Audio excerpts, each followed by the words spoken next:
में हम पढ़ेंगे वर्डों का उच्चारण स्थान। अभी तक की क्लास में हमने जाना वर्ड किसे कहते हैं और स्वर और व्यंजन किसे कहते हैं। आज हम वर्डों के उच्चारण स्थान के बारे में पढ़ेंगे कि कौन से वर्ड को कहां से हम बोलते हैं। तो चलो क्लास को शुरू करते हैं। देखिए, इधर लिखा है स्वर और इधर लिखा है व्यंजन और ये है हमारा उच्चारण स्थान। पहला कंठ। कंठ उच्चारण स्थान है, तो कंठ से क्या क्या बोले जाते हैं? अ और आ। कैसे? कंठ कहाँ होता है? हमारे गले में, यहां से। जब किसी स्वर या व्यंजन को बोलते समय गले से आवाज आ रही हो तो समझ लो कि उसे हम कंठ से बोल रहे हैं। जैसे हम अ बोलते हैं तो आवाज कहां से आती है? कंठ से। अ बोलते हैं तो कंठ से आवाज आती है।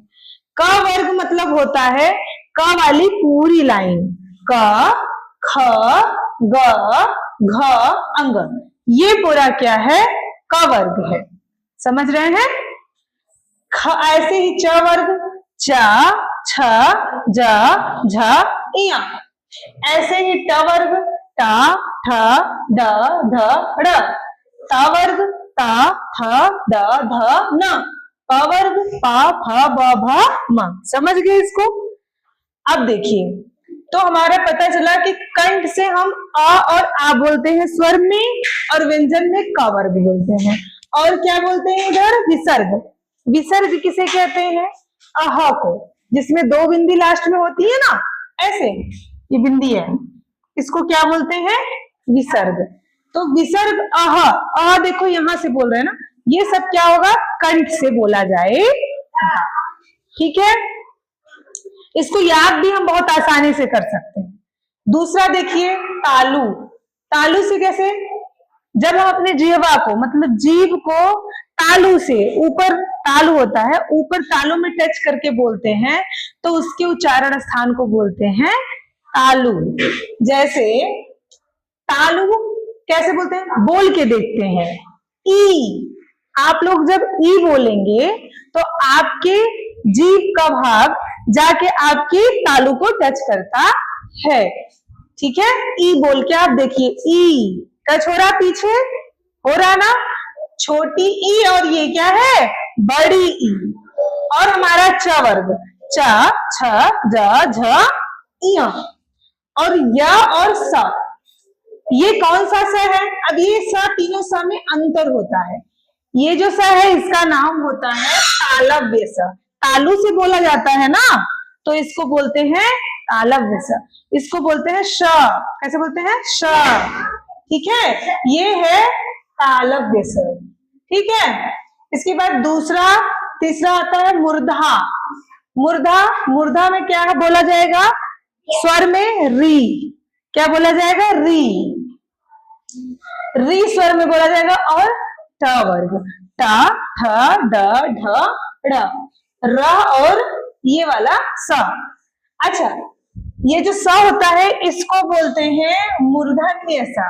क्या बोलते हैं? क्यों?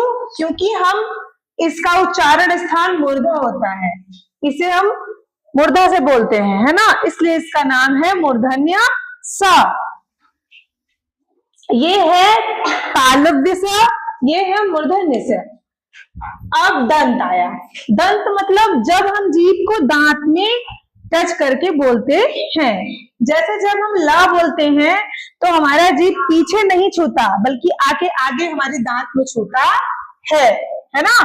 तो जैसे री, री में भी ला में आके यहाँ दांत में टच हो रहा है। ठीक, दूसरा है यहाँ पे त वर्ग।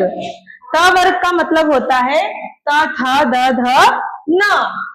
और ल और स, ल और स, इस स का नाम है दंतीय स, क्योंकि ये दंत से बोला जाता।